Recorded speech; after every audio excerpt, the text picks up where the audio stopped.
ಇವತ್ತಿನ ಸುದ್ದಿಯ ಬಗ್ಗೆ ಮಾತನಾಡೋದಕ್ಕೆ ನಮ್ಮ ರಾಜಕೀಯ ವಿಶ್ಲೇಷಕರಾದ ಪ್ರಶಾಂತ್ ನಾಥ್ ಇದ್ದಾರೆ. Prashant, good morning, welcome to the show. Very good morning.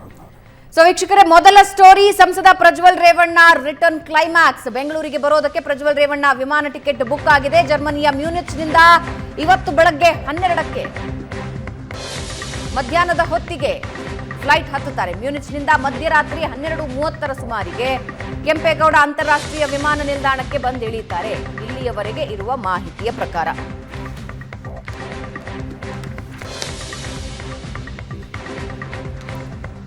31ನೇ ತಾರೀಕು ಬಂದು SIT ಮುಂದೆ ಹಾಜರಾಗ್ತೀನಿ ಅಂತ ಪ್ರಜ್ವಲ್ ರೇವಣ್ಣ ವಿಡಿಯೋ ರಿಲೀಸ್ ಮಾಡಿರುವ ಆ 3 ನಿಮಿಷದ ವಿಡಿಯೋದಲ್ಲಿ ಹೇಳಿದ್ದಾರೆ. 2 ದಿನಗಳಿಂದ SIT ತಂಡ ಏರ್ಪೋರ್ಟ್ನಲ್ಲಿ ಬೀಡು ಬಿಟ್ಟಿದೆ. ಯಾವುದೇ ಕ್ಷಣದಲ್ಲೂ ಪ್ರಜ್ವಲ್ ರೇವಣ್ಣ ಬಂದ್ರೆ ಅಲ್ಲಿಂದ ಅರೆಸ್ಟ್ ಮಾಡಿ ಕರ್ಕೊಂಡು ಬರೋದಕ್ಕೆ ಲುಫ್ತಾನ್ಸಾ ವಿಮಾನ ಬುಕ್ ಆಗಿದೆ.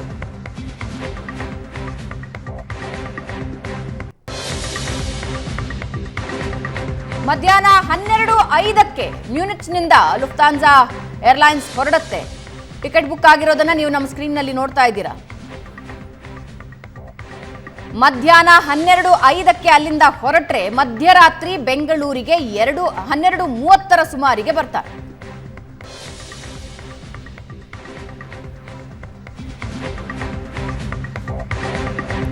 ಮತ್ತೊಂದು ಕಡೆ ಪ್ರಜ್ವಲ್ ರೇವಣ್ಣ ಇವತ್ತು ಬೆಂಗಳೂರಿಗೆ ಬರ್ತಾರಾ ಇಲ್ವಾ? ಇನ್ನು ಅನುಮಾನದಲ್ಲೇ ಇದೆ ಪ್ರಜ್ವಲ್ ರೇವಣ್ಣ ನಡೆ. ಕೊನೆ ಕ್ಷಣದಲ್ಲಿ ನಿರೀಕ್ಷಣಾ ಜಾಮೀನಿನ ಅರ್ಜಿ ಸಲ್ಲಿಕೆ ಈ ಅನುಮಾನ ಹುಟ್ಟೋ ಹಾಗೆ ಮಾಡಿದೆ. 3 ಕೇಸ್ಗಳಲ್ಲಿ ನಿರೀಕ್ಷಣಾ ಜಾಮೀನಿಗೆ ಪ್ರಜ್ವಲ್ ರೇವಣ್ಣ ಅರ್ಜಿ ಹಾಕಿದ್ದು ಹಲವು ಅನುಮಾನಕ್ಕೆ ಕಾರಣ ಆಗಿದೆ. ಜಾಮೀನು ಅರ್ಜಿ ನಾಳೆಗೆ ವಿಚಾರಣೆಗೆ ಬರುತ್ತೆ.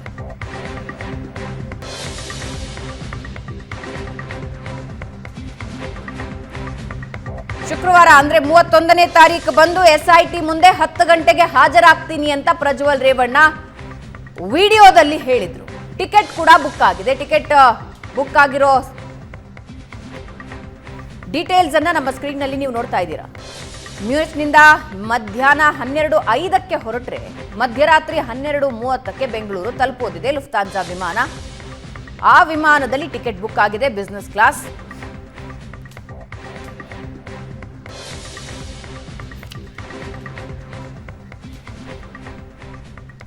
ಶುಕ್ರವಾರ ರೇವಣ್ಣ ಫ್ಯಾಮಿಲಿಗೆ ತುಂಬಾ ಇಂಪಾರ್ಟೆಂಟ್ ದಿನ. ಯಾಕಂದ್ರೆ ಭವಾನಿ ರೇವಣ್ಣ ಅವರ ನಿರೀಕ್ಷಣಾ ಜಾಮೀನಿನ ಕಥೆ ಏನಾಗುತ್ತೆ, ರೇವಣ್ಣ ಕೇಸನ್ನ ಖುಲಾಸೆಗೊಳಿಸಬೇಕು ಅಂತ ಒಂದು ಕಡೆ ಅಪ್ಲಿಕೇಶನ್ ಹಾಕಿದ್ದಾರೆ. SIT ಹೇಳ್ತಾ ಇದೆ ಜಾಮೀನು ರದ್ದು ಮಾಡಿ ಅಂತ ಹೈಕೋರ್ಟ್ ಮೊರೆ ಹೋಗಿದೆ.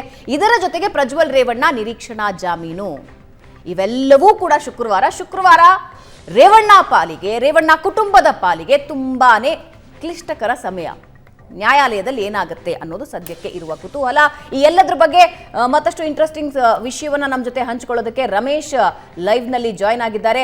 ರಮೇಶ್, ಈ ಶುಕ್ರವಾರ ರೇವಣ್ಣ ಫ್ಯಾಮಿಲಿಗೆ ಆತಂಕ, ಟೆನ್ಷನ್ ಎಲ್ಲ ಕೊಡ್ತಾ ಇರುವಂತಹ ದಿನ. ಇದರ ಜೊತೆಗೆ ಪ್ರಜ್ವಲ್ ರೇವಣ್ಣ ಶುಕ್ರವಾರ ಬರ್ತಾರ ಅಂದ್ರೆ ಇವತ್ತು ಹೊರಡ್ತಾರ ಮ್ಯೂನಿಚ್ನಿಂದ ಅನ್ನೋದೇ ದೊಡ್ಡ ಪ್ರಶ್ನೆ ಆಗಿದೆ. ಖಂಡಿತ ಭವನ, ಅಂದರೆ ಪ್ರಜ್ವಲ್ ರೇವಣ್ಣ ತಾನು ಬರ್ತೇನೆ ಭಾರತಕ್ಕೆ ವಾಪಸ್ ಅನ್ನುವಂಥದ್ದು ಎಲ್ಲ ಒಂದು ಕಡೆ ನಾನು ವಿದೇಶಕ್ಕೆ ಹೋಗಿದ್ದು ಪೂರ್ವ ನಿರ್ಧಾರಿತವಾಗಿದ್ದಾಗಿತ್ತು. ಅದ್ರ ಜೊತೆಗೆ ಈ ವಿಷಯ ಕೇಳಿ ನಾನು ಒಂದು ರೀತಿ ಐಸೋಲೇಷನ್ಗೆ ಹೋಗಿದ್ದೆ. ಆದರೆ ನಾನು ವಾಪಸ್ ಬರ್ತೇನೆ ಮೇ 31ಕ್ಕೆ, ಅಂದರೆ ನಾಳೆ ಬರ್ತೇನೆ ಅನ್ನುವಂಥ ವಿಚಾರವನ್ನು ವಿಡಿಯೋ ಬಿಡುಗಡೆ ಮಾಡಿದರು ಪ್ರಜ್ವಲ್ ರೇವಣ್ಣ. ಅದೇ ರೀತಿ ಅಂದರೆ ಇವತ್ತು ಮಧ್ಯಾಹ್ನ ಜರ್ಮನಿಯ ಮ್ಯೂನಿಚ್ನಿಂದ ಹೊರಟು ಮಧ್ಯರಾತ್ರಿವರೆಗೆ ಭಾರತಕ್ಕೆ ವಾಪಸ್ ಬರ್ತೀವಿ, ಬೆಂಗಳೂರಿಗೆ ಬರ್ತೀವಿ ಅನ್ನುವಂಥ ನಿಟ್ಟಿನಲ್ಲಿ ಈಗೇನಾಗಲೇ ಟಿಕೆಟ್ ಬುಕ್ ಆಗಿದೆ. ಆದರೆ ಇವತ್ತು ಬಂದ ತಕ್ಷಣ SIT ಅಧಿಕಾರಿಗಳು ಪ್ರಜ್ವಲ್ ರೇವಣ್ಣ ಅರೆಸ್ಟ್ ಮಾಡಲಿಕ್ಕೆ ಏನೆಲ್ಲ ಒಂದಿಷ್ಟು ಕ್ರಮವನ್ನು ತೆಗೆದುಕೊಳ್ಬೇಕು ಆ ಎಲ್ಲ ಕ್ರಮವನ್ನು ತೆಗೆದುಕೊಳ್ಳಿಕ್ಕೆ ಸಿದ್ಧ ಆಗಿದ್ದಾರೆ. ಯಾಕೆಂದ್ರೆ ಆತನ ವಿರುದ್ಧ ಈಗಾಗಲೇ ಬ್ಲೂ ಕಾರ್ನರ್ ನೋಟಿಸ್ ಹೊರಡಿಸಲಾಗಿತ್ತು, ಜೊತೆಗೆ ಲುಕ್ಔಟ್ ನೋಟಿಸ್ ಅನ್ನು ಹೊರಡಿಸಲಾಗಿತ್ತು. ಯಾಕೆಂದ್ರೆ 3 ಅತ್ಯಾಚಾರ ಪ್ರಕರಣಗಳು ಪ್ರಜ್ವಲ್ ರೇವಣ್ಣ ವಿರುದ್ಧ ದಾಖಲಾಗಿರುವಂತದ್ದು. ಸೊ ಹಾಗಾಗಿ ಈ ಬೆಂಗಳೂರು ಏರ್ಪೋರ್ಟ್ಗೆ ಬಂದ ತಕ್ಷಣ ಇಮಿಗ್ರೇಷನ್ ಅಧಿಕಾರಿಗಳು ಪ್ರಜ್ವಲ್ ರೇವಣ್ಣ ಬಂದಿದ್ದಾರೆ, ಸೊ ಅವ್ರನ್ನ ವಶಕ್ಕೆ ತೆಗೆದುಕೊಳ್ಳಿ ಅಂತೇಳಿ SIT ಅಧಿಕಾರಿಗಳಿಗೆ ಮಾಹಿತಿಯನ್ನು ಕೊಡ್ತಾರೆ. ಜೊತೆ ಅದಕ್ಕೂ ಮೊದಲು ಅಂದರೆ ಬ್ಲೂ ಕಾರ್ನರ್ ನೋಟಿಸ್ ಆಗಿರೋದ್ರಿಂದ ಮ್ಯೂನಿಚಿನ ಏರ್ಪೋರ್ಟ್ನಲ್ಲಿ ಪ್ರಜ್ವಲ್ ರೇವಣ್ಣ ಏರ್ಪೋರ್ಟ್ಗೆ ಬಂದು ಅಂದರೆ ಏರ್ಪ್ಲೇನ್ ಹತ್ತಿದ ತಕ್ಷಣಕ್ಕೆ ಮಾಹಿತಿ ಕೂಡ SIT ಅಧಿಕಾರಿಗಳಿಗೆ ಬರುತ್ತೆ. ಸೊ ಆ ನಿಟ್ಟಿನಲ್ಲಿ ಅವ್ರನ್ನ ಮಧ್ಯರಾತ್ರಿಯೇ ವಶಕ್ಕೆ ಪಡ್ಕೊಳ್ತಾರೆ. ಅದಾದ ನಂತರ ಅವ್ರನ್ನ ವಿಚಾರಣೆಗೆ ಒಳಪಡಿಸಿರೋದು ಅದೆಲ್ಲವೂ ಕೂಡ ಮಾಡಲಿಕ್ಕೆ SIT ಅಧಿಕಾರಿಗಳು ಈಗ ಸಿದ್ಧತೆಯನ್ನು ಮಾಡ್ಕೊಂಡಿದ್ದಾರೆ. ಅದರ ಮಧ್ಯೆ ನಿನ್ನೆ ಪ್ರಜ್ವಲ್ ರೇವಣ್ಣ ಪರ ವಕೀಲರು ನಿರೀಕ್ಷಣಾ ಜಾಮೀನು ಅರ್ಜಿಯನ್ನು ಕೋರ್ಟ್ಗೆ ಸಲ್ಲಿಸಿರೋದ್ರಿಂದ ಎಲ್ಲ ಒಂದ್ ಕಡೆ ಪ್ರಜ್ವಲ್ ರೇವಣ್ಣ ಈ ಒಂದು ಕಾರಣವನ್ನು ಇಟ್ಟುಕೊಂಡು ಮತ್ತೇನಾದರೂ ಅವರು ವಾಪಸ್ ಬರೋದನ್ನ ಮುಂದೂಡ್ತಾರ ಅನ್ನುವಂತ ಒಂದಷ್ಟು ಅನುಮಾನಗಳು ವ್ಯಕ್ತ ಆಗ್ತಾ ಇರುವಂತದ್ದು. ಯಾಕಂದ್ರೆ ಇದೇ ಜರ್ಮನಿಯ ಮ್ಯೂನಿಚಿಂದ 5 ಬಾರಿ ಟಿಕೆಟ್ ಅನ್ನ ಬುಕ್ ಮಾಡಿ 5 ಬಾರಿಯೂ ಕ್ಯಾನ್ಸಲ್ ಮಾಡಿ ಅಂದ್ರೆ ಇವತ್ತಿಗೆ ಏನು ಬರ್ತೇವೆ ವಾಪಸ್ ಭಾರತಕ್ಕೆ ಬರ್ತೇನೆ ಅಂತೇಳಿ 6ನೇ ಬಾರಿ ಟಿಕೆಟ್ ಅನ್ನು ಬುಕ್ ಮಾಡಿದ್ದಾರೆ. ಇವತ್ತಾದ್ರೂ ಬರ್ತಾರಾ ಅನ್ನುವಂಥ ಅನುಮಾನಕ್ಕೆ ಕಾರಣ ಆಗುವಂಥದ್ದೇ ಅವರು ಏನು ಸಲ್ಲಿಸಿರುವಂತಹ ಒಂದು ನಿರೀಕ್ಷಣಾ ಜಾಮೀನು ಅರ್ಜಿ. ಅದು ನಾಳೆಗೆ ಮುಂದೂಡಿಕೆ ಆಗಿದೆ. ನಾಳೆ ವಿಚಾರಣೆ ಬರುವುದರಿಂದ ಆ ವಿಚಾರಣೆ ನಂತರ ಆದೇಶ ಏನಾಗುತ್ತೆ ಅದನ್ನು ನೋಡ್ಕೊಂಡು ನಾನು ವಾಪಸ್ ಬರ್ತೇನೆ ಅನ್ನುವಂಥ ನಿಟ್ಟಿನಲ್ಲಿ ನಿರ್ಧಾರಕ್ಕೆ ಬರ್ತಾರಾ ಅನ್ನುವಂಥ ಒಂದಷ್ಟು ಅನುಮಾನಗಳು ವ್ಯಕ್ತ ಆಗ್ತಾ ಇರುವಂಥದ್ದು. ಅದೇ ಕಾರಣಕ್ಕೆ ಸುಮಾರು 33 ದಿನಗಳ ಕಾಲ ಸುಮ್ಮನಿದ್ದಂತಹ ಪ್ರಜ್ವಲ್ ರೇವಣ್ಣ ತಮ್ಮ ವಕೀಲರ ಮೂಲಕ ಅದು ಒಂದು ಸ್ಕ್ಯಾನ್ ಕಾಪಿಯಲ್ಲಿ ಅವರ ವಕಾಲತ್ ಕಾಪಿಯನ್ನು ಕಳಿಸಿ ನಿನ್ನೆ ಅರ್ಜಿಯನ್ನು ಸಲ್ಲಿಸಿರುವಂತದ್ದಿದೆ. ಅದು ಈ ನಡೆ ಒಂದಷ್ಟು ಅನುಮಾನಗಳಿಗೆ ಕಾರಣ ಆಗಿರುವಂತಹದ್ದು ಭವನ. ಜೊತೆಗೆ ಇನ್ನ ಮೇ 31 ಅಂದ್ರೆ ನಾಳೆ ಇಡೀ ಏನು ರೇವಣ್ಣ ಕುಟುಂಬಕ್ಕೆ ಒಂದು ಬಿಗ್ ಡೇ. ಯಾಕೆಂದ್ರೆ 4 ಪ್ರಕರಣಗಳು ನ್ಯಾಯಾಲಯದ ಮುಂದೆ ನಿರ್ಣಾಯಕವಾಗಿ ಬರ್ತವೆ ಅನ್ನುವಂಥದ್ದು. ಅದರಲ್ಲಿ ಭವಾನಿ ರೇವಣ್ಣ ಅವರು ನಿರೀಕ್ಷಣಾ ಜಾಮೀನು ಕೋರಿ ಸಲ್ಲಿಸಿರುವಂತಹ ಅರ್ಜಿಯ ಒಂದು ಆದೇಶವನ್ನು ಕೂಡ ನಾಳೆ ಜನಪ್ರತಿನಿಧಿಗಳ ವಿಶೇಷ ನ್ಯಾಯಾಲಯ ನಾಳೆಗೆ ನಿಗದಿ ಮಾಡಿದೆ. ಪ್ರಜ್ವಲ್ ರೇವಣ್ಣ ಸಲ್ಲಿಸಿರುವಂತಹ ಅಂದ್ರೆ ಏನು ನಿರೀಕ್ಷಣಾ ಜಾಮೀನು ಅರ್ಜಿ ಅಂದ್ರೆ ಅದರಲ್ಲಿಯೂ ಕೂಡ ಮಧ್ಯಂತರ ನಿರೀಕ್ಷಣಾ ಜಾಮೀನನ್ನು ಕೊಡಬೇಕು ಅಂತೇಳಿ ಅವರ ಪರ ವಕೀಲರೇನು ಮನವಿಯನ್ನು ಮಾಡಿದ್ರು. ಅದರ ಒಂದು ವಾದವನ್ನು ಕೇಳಲಿಕ್ಕೆ ಕೂಡ ನಾಳೆಗೆ ನಿರ್ಧಾರ ಆಗಿದೆ. ಮತ್ತೊಂದು ಕಡೆ ರೇವಣ್ಣ ಅವರು ತಮ್ಮ ವಿರುದ್ಧ ದಾಖಲಾಗಿರುವಂತಹ 2 ಪ್ರಕರಣಗಳನ್ನು ರದ್ದು ಮಾಡಬೇಕು ಅಂತ ಕೋರಿರುವಂತಹ ಅರ್ಜಿ ವಿಚಾರಣೆ ಕೂಡ ಹೈಕೋರ್ಟ್ನಲ್ಲಿ ಬರುತ್ತೆ. ಮತ್ತೆ ಇನ್ನು SIT ಅವರು ರೇವಣ್ಣ ಅವರಿಗೆ ನೀಡಿರುವಂತಹ ಜಾಮೀನನ್ನು ರದ್ದು ಕೋರಿರುವಂತಹ ಅರ್ಜಿಯು ಕೂಡ ನಾಳೆ ವಿಚಾರಣೆಗೆ ಬರುವಂತಹ ಸಾಧ್ಯತೆಗಳಿರುವಂತದ್ದು. ಹಾಗಾಗಿ ಇಷ್ಟು ಬೆಳವಣಿಗೆಗಳು ನಾಳೆ ಇರೋದ್ರಿಂದ ಒಂದ್ ಕಡೆ ರಮೇಶ್, ಪ್ರಜ್ವಲ್ ರೇವಣ್ಣ ವಿರುದ್ಧ ಯಾವ್ಯಾವ ಪ್ರಕರಣಗಳಿವೆ? ಈಗ ಎಷ್ಟು ಪ್ರಕರಣ ದಾಖಲಾಗಿವೆ? ಕಿಡ್ನ್ಯಾಪ್ ನ್ಯಾಚುರಲಿ ರೇವಣ್ಣ ಜೊತೆಗೆ ಪ್ರಜ್ವಲ್ ಕೂಡ A2 ಆಗಿದ್ದಾರೆ. ಉಳಿದ ಪ್ರಕರಣಗಳು ಏನೇನಿವೆ?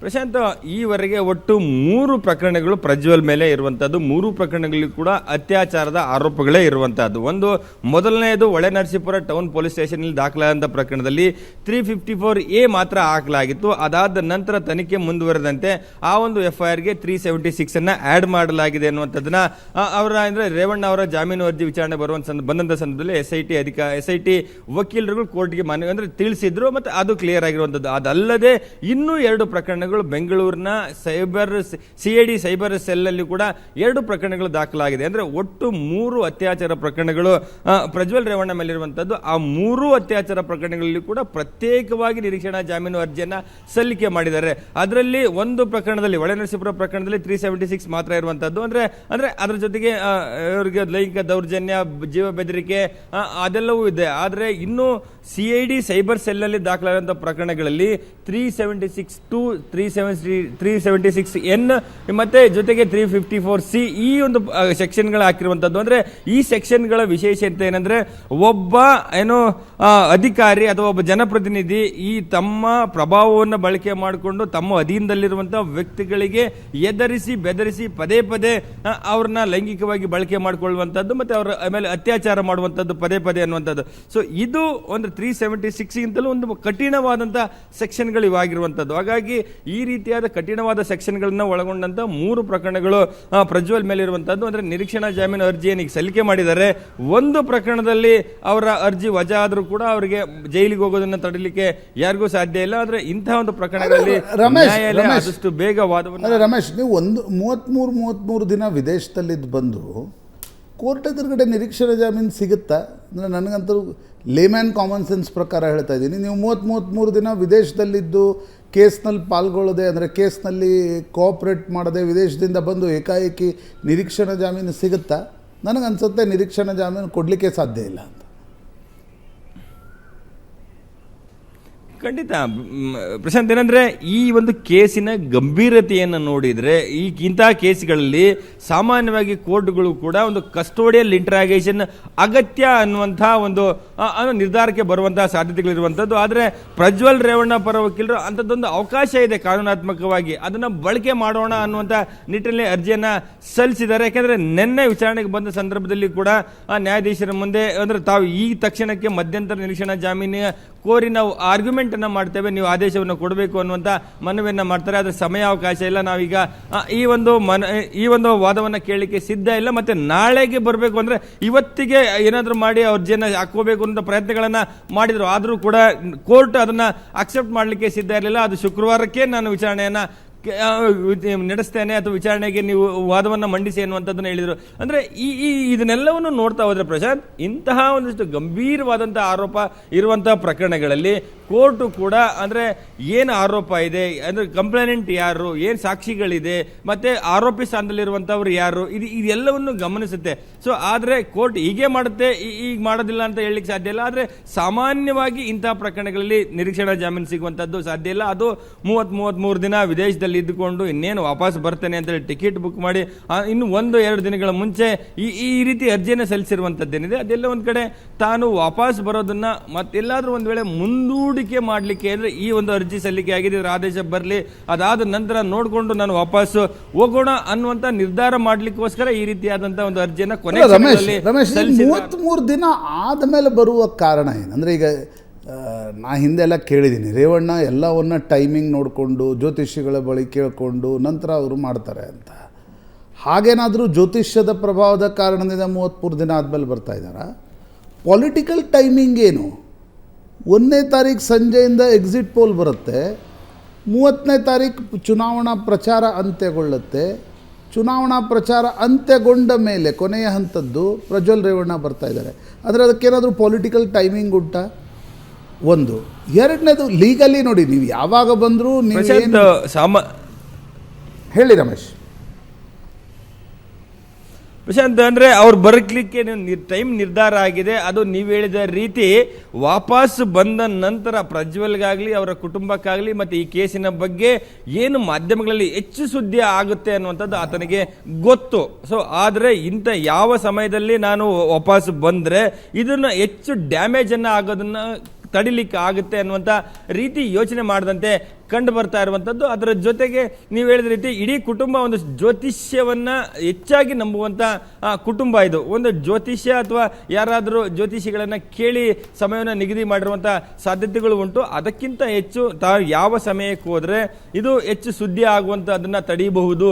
ಸೊ ಹಾಗಾಗಿ ತಮ್ಮ ಕುಟುಂಬಕ್ಕೆ, ತಮ್ಮ ಪಕ್ಷಕ್ಕೆ ಈ ಒಂದು ಡ್ಯಾಮೇಜನ್ನು, ತನಗೆ ಆಗುವಂಥ ಡ್ಯಾಮೇಜನ್ನು ಕಡಿಮೆ ಮಾಡ್ಕೊಳ್ಬಹುದು ಅನ್ನುವಂಥ ರೀತಿ ಯೋಚನೆ ಮಾಡಿದಂತೆ ಕಾಣ್ತಾ ಇದೆ. ಮತ್ತು ಇದಕ್ಕೆ ಸಂಬಂಧಪಟ್ಟಂತೆ ಯಾರೋ ಅವರಿಗೆ ಸರಿಯಾದ ಟೈಮಿಂಗನ್ನು ಆಯ್ಕೆ ಮಾಡಿ ಕೊಟ್ಟಂತೆ ಕಂಡು ಬರ್ತಾ ಇರುವಂಥದ್ದು. ನಾಳೆ ಬೆಳಿಗ್ಗೆ ಬಂದರೆ ನಾಳೆ ಮತ್ತು ಶನಿವಾರ 2 ದಿನಗಳ ಕಾಲ ಇದು ಒಂದು ಸುದ್ದಿಯಾಗಿ ಉಳ್ಕೊಳ್ಳುತ್ತೆ. ಅದಾದ ನಂತರ ಶನಿವಾರ ಎಕ್ಸಿಟ್ ಪೋಲ್ ಶುರುವಾದರೆ ಮತ್ತು ರಿಸಲ್ಟ್ ಬರೋ ಹೊತ್ತಿಗೆ MLC ಚುನಾವಣೆ ಇದೆ. ಸೊ ಈ ಸಂದರ್ಭದಲ್ಲಿ ಒಂದು ಕಡೆ ತಮಗೆ ಆಗುವಂಥ ಡ್ಯಾಮೇಜು, ತಮ್ಮ ವಿರುದ್ಧ ಬರುವಂಥ ಒಂದು ಸುದ್ದಿಗಳಾಗಲಿ ಇದು ಪ್ರಮಾಣ ಕಡಿಮೆ ಆಗುತ್ತೆ ಅನ್ನೋ ನಿಟ್ಟಿನಲ್ಲಿ ಈ ಸಮಯವನ್ನು ನಿಗದಿ ಮಾಡಿಕೊಂಡಂತೆ ಕಾಣ್ತಾ ಇರುವಂಥದ್ದು ಒಂದು ಕಡೆ. ಆದರೆ ಮತ್ತೊಂದು ಕಡೆ ಇವತ್ತು ಬರ್ತಾರಾ ಇಲ್ವಾ ಈ ಚರ್ಚೆಯು ಕೂಡ ಒಂದು ಕಡೆ ನಡೀತಾ ಇದೆ Prashant. Okay Ramesh, thank you very much. ಅಂದರೆ ಇದರಲ್ಲೂ ಕೂಡ ಹೆಡ್ಲೈನ್ ಮ್ಯಾನೇಜ್ಮೆಂಟ್ ಇದೆ. ಪಾಲಿಟಿಕ್ಸ್ನಲ್ಲಿ ಹೆಡ್ಲೈನ್ ಮ್ಯಾನೇಜ್ಮೆಂಟ್ಗಳನ್ನು ಮಾಡಿಯೇ ವಾಪಸ್ ಬರ್ತಾ ಇರ್ತಕ್ಕಂಥದ್ದು ನಾವು ನೋಡ್ತಾ ಇದ್ದೀವಿ. ಏನಾಗುತ್ತೆ ಇವತ್ತು ಮಧ್ಯರಾತ್ರಿ 12 ಗಂಟೆ ಸುಮಾರಿಗೆ ಪ್ರಜ್ವಲ್ ರೇವಣ್ಣ ಅವರ ಲುಫ್ತಾನ್ಸಾ ಏರ್ವೇಸ್ ಬೆಂಗಳೂರು ಏರ್ಪೋರ್ಟಿಗೆ ಬರುತ್ತೆ. ಆಗ SIT ಹೇಗೆ ಬಂಧನ ಮಾಡುತ್ತೆ? ನನಗನ್ನಿಸುವ ಪ್ರಕಾರ, ನಾನು ನೋಡಿರೋ ಪ್ರಕಾರ, ಅತ್ಯಾಚಾರ ಪ್ರಕರಣದಲ್ಲಿ ಒಂದು ದೊಡ್ಡ ಕುಟುಂಬದ ಜನಪ್ರತಿನಿಧಿಯಾಗಿರ್ತಕ್ಕಂಥ ವ್ಯಕ್ತಿ ಅತ್ಯಾಚಾರ ಪ್ರಕರಣ ಎದುರಿಸ್ತಾ ಇರೋದು ಇದೇ ಮೊದಲು. ಈ ಪ್ರಕರಣದಲ್ಲಿ ಪೊಲೀಸರು ಏನು SIT ಏನು ಮಾಡುತ್ತೆ, ಪ್ರಜ್ವಲ್ ರೇವಣ್ಣ ಏನು ಮಾಡ್ತಾರೆ, ಕಾನೂನು ರಾಜಕಾರಣ ಹೇಗೆ ನಡೆಯುತ್ತೆ? ಇಂಟ್ರೆಸ್ಟಿಂಗ್.